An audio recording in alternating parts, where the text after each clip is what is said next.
खबर शामिल करते बैंकॉक से कामरान अहमद की इस रिपोर्ट में एएसवारसी ग्रुप ऑफ कंपनीज ने सियाम बुटीक होटल और रेस्टोरेंट के शानदार इफ्तिताह का इनेकाद किया। यह मौका जनाब अब्दुल गफार वारिसी की बसीरत अफरोज क़यादत का आगाज है, जिनकी नुमाया खिदमत बहैसियत सदर और बानी overseas Pakistan Thai association OPATH और सदर Thai Pakistan chamber of commerce TPCC ने हमेशा कम्युनिटी की खिदमत और सकाफती रब्त की मिसाल रही है। गुज़श्ता 19 बरसों से overseas Pakistan Thai association OPATH ने थाईलैंड में पाकिस्तानी कम्युनिटी की खिदमत की है और पाकिस्तान और थाईलैंड के दरमियान ताल्लुकात को मजबूत बनाने, इत्तेहाद, ताउन और सकाफती फ़ख्र को फ़रोग़ देने में अहम किरदार अदा किया है। सियाम बुटीक होटल और रेस्टोरेंट का आगाज़ इसी जज्बे की नुमाइंदगी करता है जो न सिर्फ आलमी मेयार की मेहमान नवाजी फराहम करता है बल्कि पाकिस्तानी और थाई अवाम के लिए तरक्की और फ़ख्र की अलामत भी है।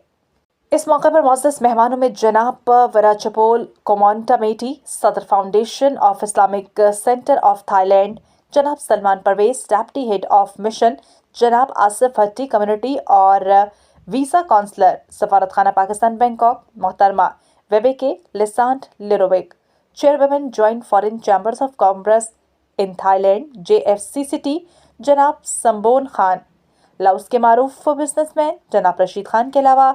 OPATH, TPCC और TPFA की एग्जीक्यूटिव कमेटी के अरकान शामिल थे, जिन्होंने अपनी मौजूदगी से इस तकरीब को रौनक बख्शी।